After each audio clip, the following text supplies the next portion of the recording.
মার্কিন president Donald ট্রাম্পের সমর্থন না পেলেও আগামী কয়েক মাসের মধ্যে একাই ইরানের পারমাণবিক স্থাপনাগুলোতে সীমিত পরিসরে হামলার পরিকল্পনা করছে ইসরায়েল।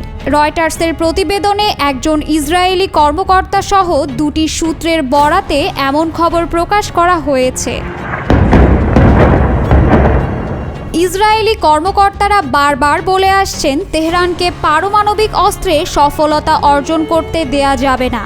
নেতানিয়াহু জোর দিয়ে বলেছেন, ইরানের সঙ্গে যে কোনো আলোচনা অবশ্যই তাদের সম্পূর্ণ পারমাণবিক কর্মসূচি ধ্বংস করার শর্তে হতে হবে।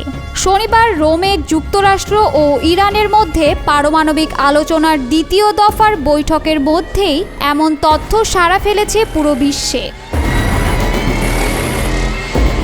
গত কয়েক মাসে ইসরায়েল ট্রাম্প প্রশাসনের কাছে একাধিকবার হামলার পরিকল্পনা উপস্থাপন করেছে।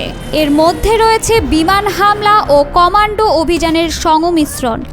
বান্ডেল থাকলে প্রতি সেনমানিতে টাকা বাঁচবে। বিকাশ সেনমানি বান্ডেল কিনে জিতুন প্রতি লেনদেনে।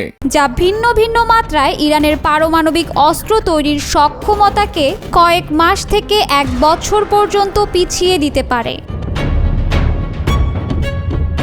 নিউ ইয়র্ক টাইমস এক প্রতিবেদনে জানায়, হোয়াইট হাউস এ মাসের শুরুর দিকে এক বৈঠকে ট্রাম্প নেতানিয়াহুকে জানান, যুক্তরাষ্ট্র কূটনৈতিক আলোচনাকেই অগ্রাধিকার দিতে চায় এবং স্বল্প মেয়াদে ইরানের পারমাণবিক স্থাপনায় হামলা সমর্থন করবে না। তবে ইসরায়েলি কর্মকর্তারা মনে করছেন তারা নিজেরাই এমন একটি সীমিত হামলা চালাতে পারে যা যুক্তরাষ্ট্রের সরাসরি সহায়তা ছাড়াই সম্ভব। এ ধরনের হামলা আগের প্রস্তাবিত পরিকল্পনাগুলোর চেয়ে অনেকটাই ছোট পরিসরে হবে। তবে ইসরায়েল কবে এই হামলা চালাবে বা আদৌ চালাবে কিনা তা এখনও স্পষ্ট নয়। ইতোমধ্যেই যেখানে পারমাণবিক চুক্তি নিয়ে আলোচনা শুরু হয়েছে, সেখানে এ ধরনের পদক্ষেপ ট্রাম্প প্রশাসনের সঙ্গে সম্পর্ক ঝুঁকিতে ফেলতে পারে এবং যুক্তরাষ্ট্রের সামগ্রিক সমর্থন হারানোর সম্ভাবনাও সৃষ্টি করতে পারে। তারপরও নেতানিয়াহু ইরান হামলার বিষয়ে দৃঢ় বলে জানিয়েছে সূত্রটি। ইরানের পারমাণবিক কর্মসূচিতে হামলা চালানোর ইসরায়েলি পরিকল্পনা ফাঁস করেছে দ্য নিউ ইয়র্ক টাইমস। ফাঁস হওয়া এই তথ্য ও পরবর্তী প্রতিবেদনকে ইসরায়েলের ইতিহাসের সবচেয়ে বিপজ্জনক ফাঁসগুলোর মধ্যে একটি বলে মন্তব্য করেছেন এক সিনিয়র ইসরায়েলি কর্মকর্তা।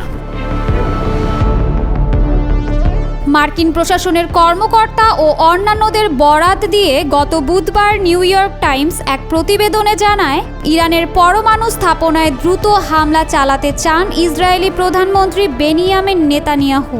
এই হামলায় যুক্তরাষ্ট্রকেও পাশে চান তিনি।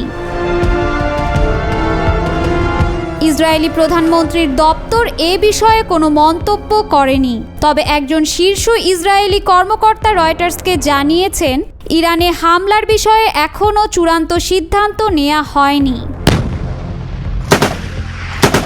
অন্যদিকে ইসরায়েলের হামলা নিয়ে এক শীর্ষ ইরানি নিরাপত্তা কর্মকর্তা বলেছেন, তেহরান ইসরায়েলের পরিকল্পনার ব্যাপারে সচেতন এবং হামলা হলে তারা কঠোর ও অচলযোগ্য প্রতিক্রিয়া জানাবে। তিনি বলেন, আমরা নির্ভরযোগ্য সূত্র থেকে জানতে পেরেছি ইসরায়েল ইরানের পারমাণবিক স্থাপনায় বড় ধরনের হামলার পরিকল্পনা করছে।